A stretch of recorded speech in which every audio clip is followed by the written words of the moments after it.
Essa palestra, então, vai procurar trazer resposta a essa pergunta: de onde vem a nossa força?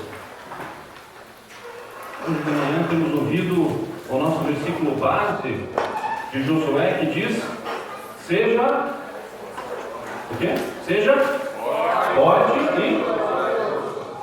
e corajoso. Para ser forte e corajoso eu preciso de força. E agora, da onde vem essa minha força? Será que ter bons pensamentos, ou um corpo saudável, boas intenções é o suficiente? Eu vou fazer uma abordagem espiritual sobre esse tema. Eu pensei em várias respostas de onde pode vir a nossa força, e eu não encontrei nenhuma outra resposta senão essa: Deus. E aí você fala: puxa vida, eu vim lá de tão longe, viajei 12 horas de viagem para vir a Curitiba, vim de outros países, temos pessoas aqui da Bélgica, dos Estados Unidos, do Chile, de todas as partes do Brasil, e você diz: eu vim para Curitiba para ouvir isso? Que a minha força, eu posso ter força em Deus? Será que não tem algo melhor, mais moderno para dizer? Eu não achei nada melhor e mais moderno: Deus. E por quê? Sabe, nós insistimos em não fazer o básico. Nós insistimos em não viver o que de fato nos ajuda, o que de fato faz diferença. E por isso nós vamos patinando e patinando. Olhamos para nós e desanimamos. Olhamos para o lado e desanimamos. Olhamos para o nosso amigo da mesa e achamos que ele está melhor que nós. Olhamos para aquela outra família: poxa vida, eles estão tão bem, eu estou tão mal. E vamos desanimando. Mas não olhamos para onde precisamos olhar, que é para Deus. E aonde eu consigo entender esse Deus, onde eu consigo encontrar esse Deus, onde eu consigo ter informações sobre Ele, também só há em um lugar na Bíblia. Aqui está o canal onde podemos encontrar forças.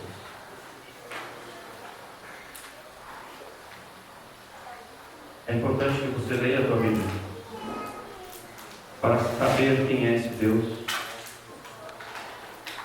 saber mais dele, saber o que ele espera de você, saber o que ele não espera de você. E tendo comunhão com esse Deus, você vai começar a perceber dentro de si uma força extraordinária, como a de Josué, como a de Moisés e outros homens de Deus. É claro que, aliado a isso, eu trouxe uma lista de atitudes que podem nos ajudar, que podem nos corroborar essa premissa básica que é Deus. Eu vou trazer uma lista de coisas e depois nós vamos trabalhar cada assunto, porque vai depender, antes de mais nada, de uma atitude nossa.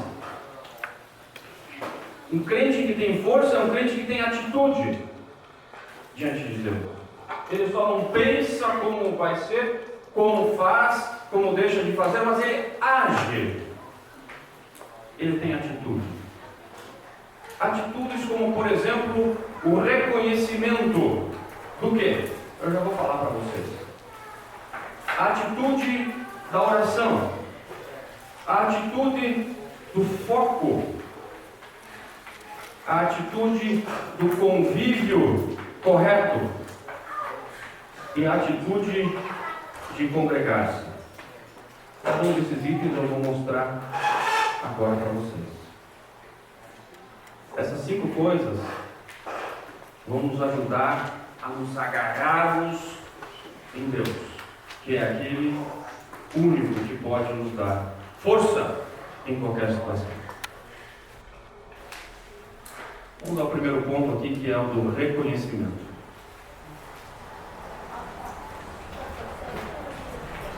O primeiro versículo que eu trago é o de Paulo, quando ele fala assim: quando me reconheço fraco, aí é que sou forte. Paulo foi um dos homens de Deus mais famosos na Bíblia. E ele chega ao ponto de dizer que quando ele se sente fraco, quando ele olha para si e vê que ele mesmo não vai dar conta do recado, de que ele é insuficiente, quando ele reconhece isso, não porque os outros chamaram ele de fraco,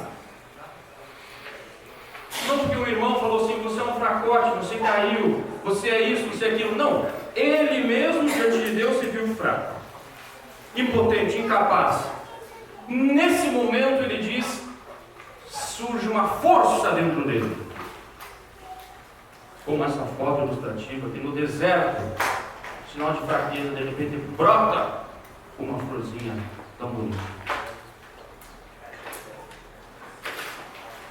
É o reconhecimento de que eu não sou capaz, mas com a força de Deus. Deus vai ser sempre a resposta. Em cada lâmina minha, em cada slide vai estar lá Deus.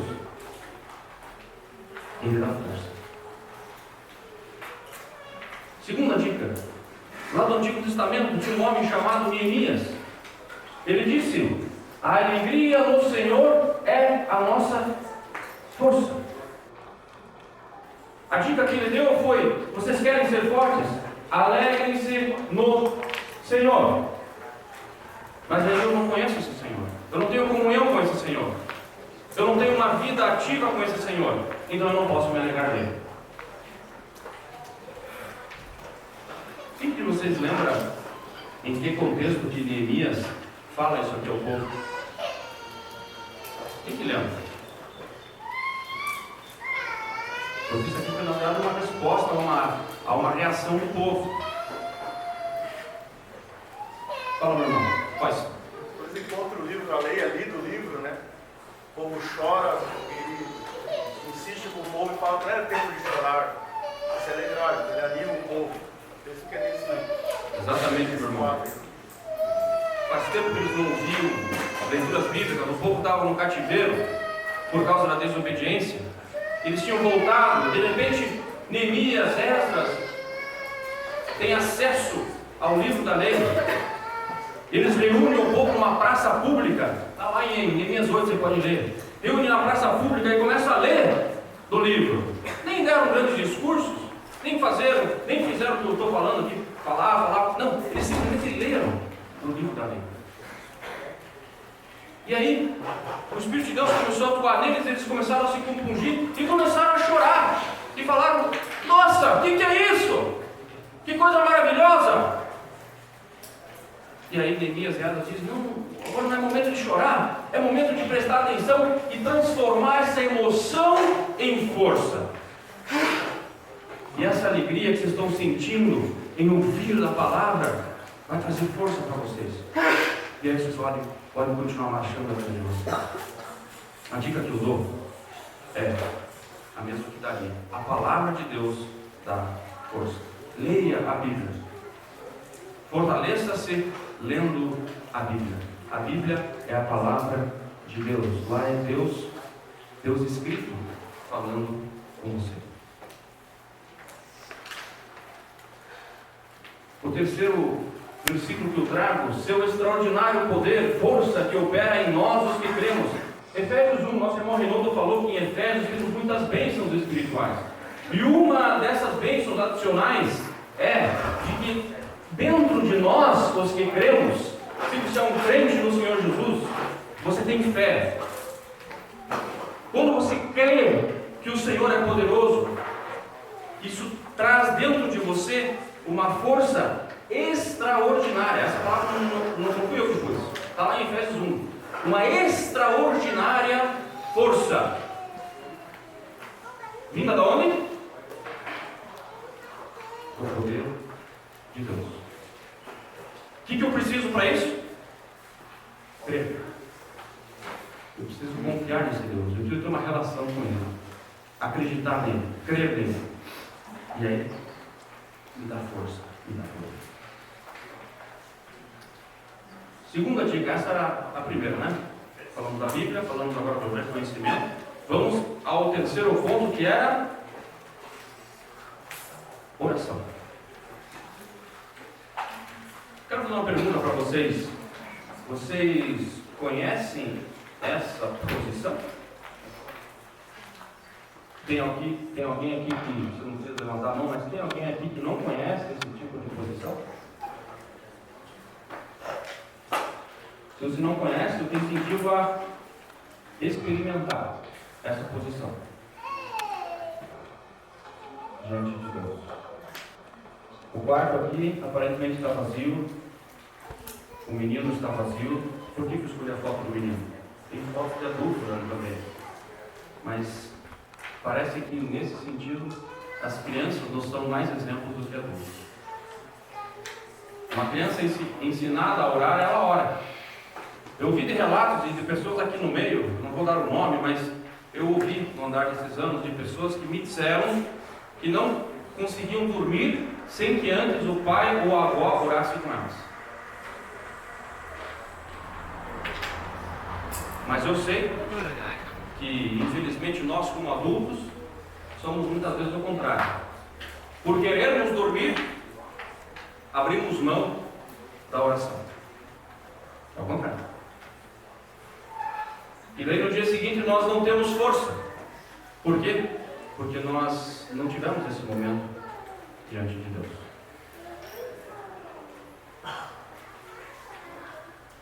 Jesus contou uma vez uma parábola sobre o dever de orar sempre e nunca desfalecer. Nunca desfalecer. Jesus não lançou uma ideia, disse, pessoal, a oração é um negócio bacana. Não. Ele falou sobre o dever de orar. Uma coisa que muitas vezes me toca é que, mesmo eu estando sem vontade de orar, isso também acontece, ainda assim eu preciso orar. Por quê? Porque é um dever. Quem se diz crente, quem se diz cristão e não ora, está em falta diante de Deus. Porque o Senhor Jesus falou que é um dever o orar sempre. E também nunca desfalecer, nunca desanimar. Existe um momento de desânimo na nossa vida, mas o Senhor Jesus falou que isso não é a nossa bandeira. A nossa bandeira não é do desânimo. A nossa bandeira é do ser forte e corajoso. Efésios fala sobre orar em todo o tempo. Você pode estar ouvindo essa palestra agora e estar orando. Talvez por mim, talvez por você mesmo, falando, Senhor, eu preciso me lembrar agora que faz 3 dias que eu não oro mais. Você pode orar esse pensamento agora. Você pode orar pela palestra seguinte. Há muitas coisas, porque você pode orar agora.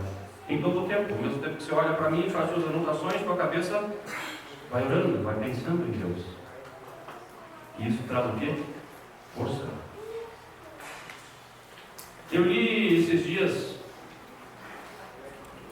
um comentário enquanto preparava a minha palestra e infelizmente esqueci de anotar o autor. Mas é um homem experiente de fé que disse: quanto mais estamos de joelhos, tanto mais estamos de pé.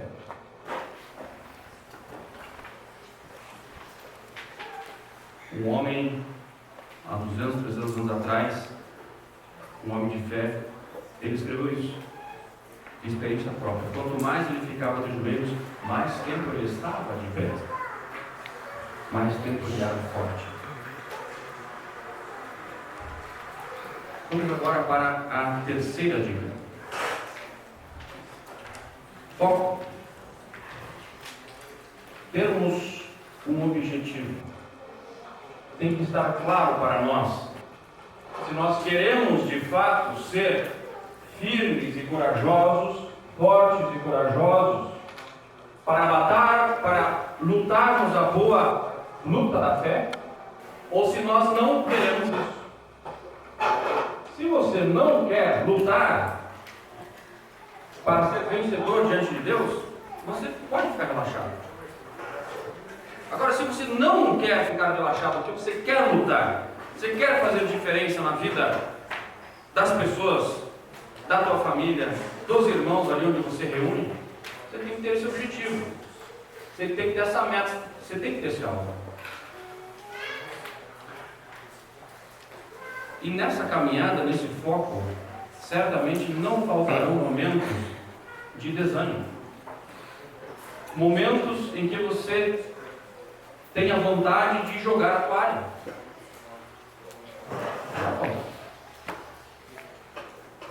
Não falta para mim, não vai faltar para você. Mas nesse momento é importante lembrar-se qual é o foco. Afinal de contas, qual é o foco? E aí buscar em Deus novamente a força para não deixar-se abater. Nós temos lido hoje de manhã na leitura, Deus disse a Josué por 3 vezes, Josué capítulo 1, verso 6, 7, 9, seja forte, seja corajoso. 3 vezes Deus disse isso a Josué. E ele quis isso. Desde a sua juventude ele queria isso, queria ser forte e corajoso. E eu achei muito legal que no último versículo de Josué, nós também lemos isso no versículo 18, os próprios príncipes do povo dizem a Josué a mesma coisa. Josué, seja forte e corajoso. E de certa forma essa também é a razão por que estamos aqui na frente, porque estamos fazendo essa conferência. Também nós, além de Deus, queremos dizer uns aos outros: sejam fortes, sejam corajosos.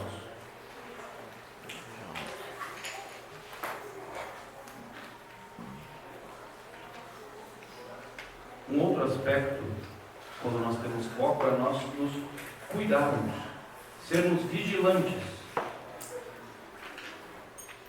Porque a vigilância, ela é a precaução para a queda. Se nós nos cuidássemos mais, cairíamos menos. Se nós nos cuidássemos mais, pecaríamos menos.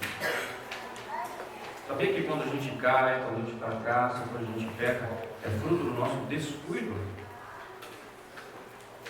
É falta de foco? É um relaxamento.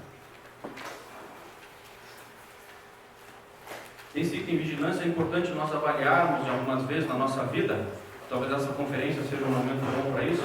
Avaliarmos com quais atitudes eu posso continuar na minha vida e quais atitudes eu talvez deva abandonar na minha vida. Tem atitude que é de criança, que depois que eu me torno adulto eu não posso mais ter ela, é incompatível. Existem níveis de fé que eu não posso mais manter quando eu estou buscando o crescimento espiritual. Eu preciso calibrar a minha vida, eu preciso ajustar a minha vida. Isso faz parte da vigilância para buscar crescer na força de Deus. Nesse item foco, eu gostaria de abrir a Bíblia com vocês para lermos um versículo em 2 Crônicas 15, versículo 2.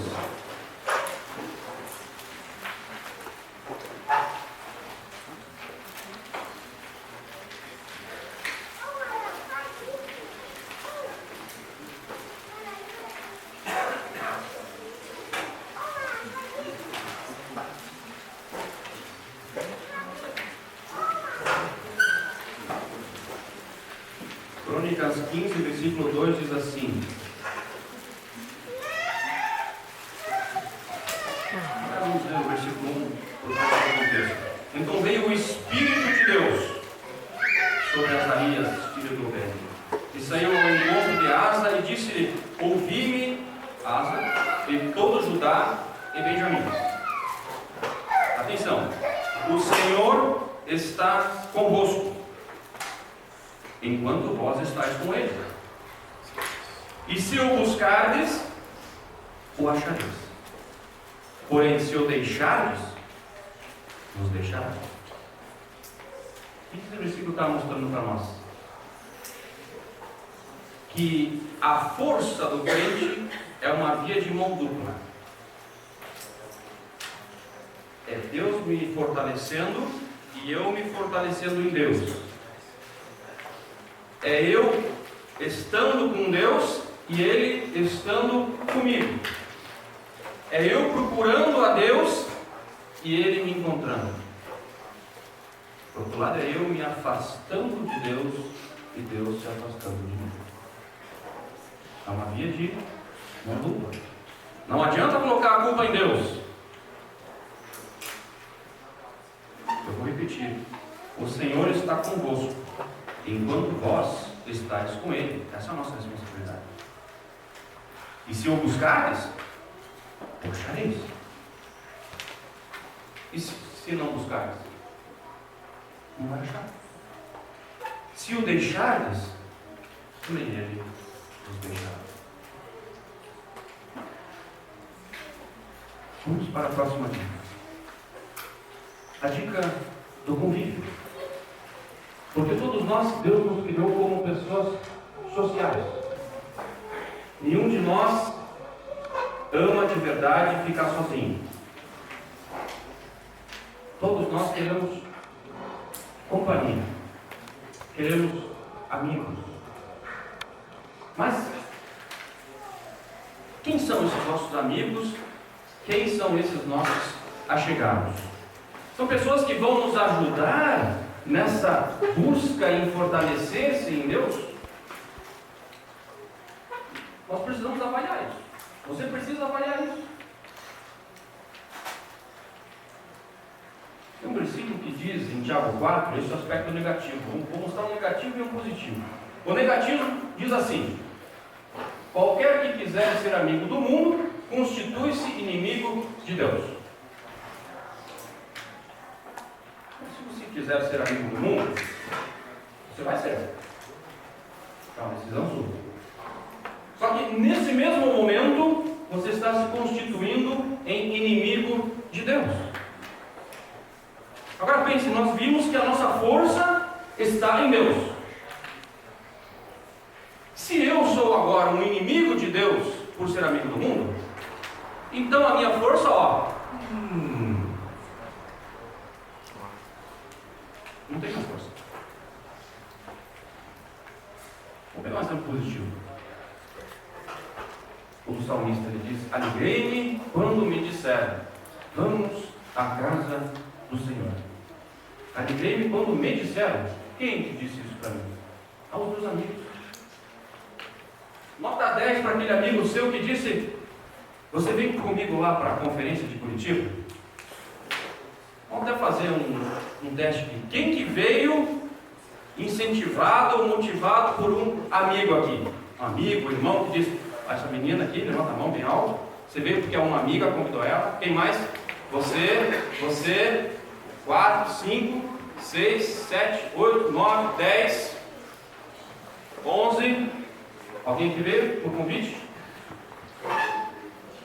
11, 12, absolutamente. 12 pessoas vieram aqui só por causa disso aqui, ó. Porque alguém disse: vai comigo para a casa do Senhor, para a conferência.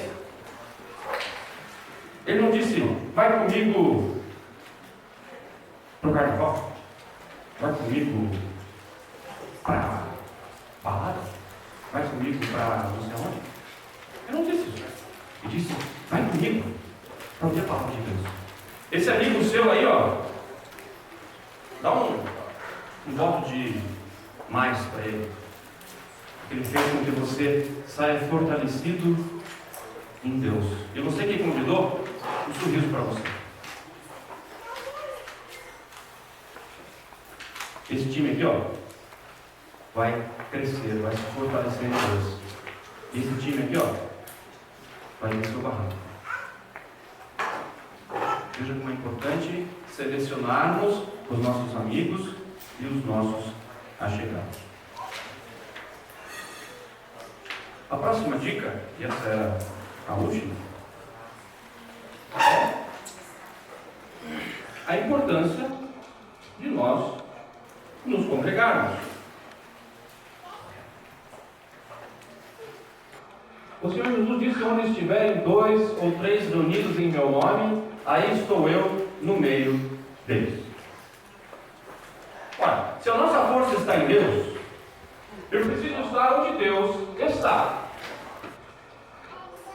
Ele está em vários lugares, mas um lugar que eu tenho certeza que ele está é onde existem pessoas reunidas com a Bíblia, falando dele, orando, cantando, preocupando-se com as coisas de Deus. Ali Deus está. E ali nós vamos receber força. Por quê? Porque nós vamos ouvir desse Deus, vamos compartilhar com pessoas que também conhecem esse Deus, vamos fortalecer uns aos outros, vamos compartilhar a nossa fé, e aí a nossa força em Deus vai crescer, vai ser diferente, vai ser melhor.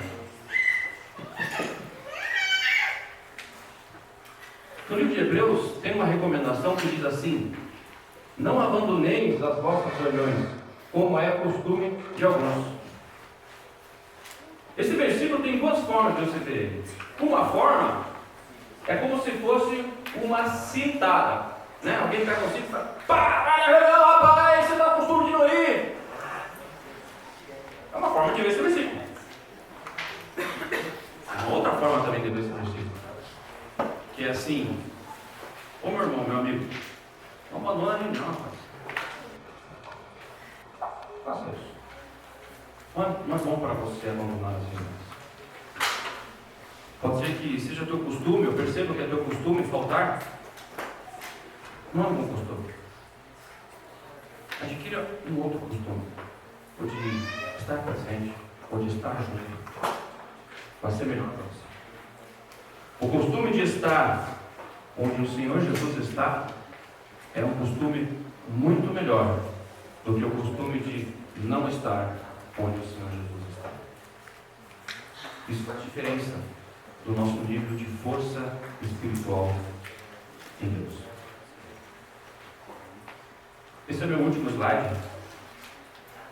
Eu concluo com um versículo do Salmos, que mostra claramente quando é que nós temos força. Lembrando do nosso versículo da conferência, Josué 1:9. Seja forte e corajoso. Como eu faço para ser? Então, um salmo de uma resposta muito legal que eu fiz questão de trazer. Diz assim: bem-aventurado o homem, a pessoa, cuja força está em ti, cuja força está em Deus. Vamos de volta então. Bem-aventurado o homem cuja força está em Deus e em cujo coração encontram-se os caminhos aplanados. Esse é outro desafio que você pode desenvolver entre você e Deus. Ter caminhos aplanados. Salmo 84, 15, não é isso? 5? Então, alguma digitação ali, porque depois vai ser divulgado. Obrigado. Então é Salmo 84, 5. Estava falando do desafio de ter um coração aplanado.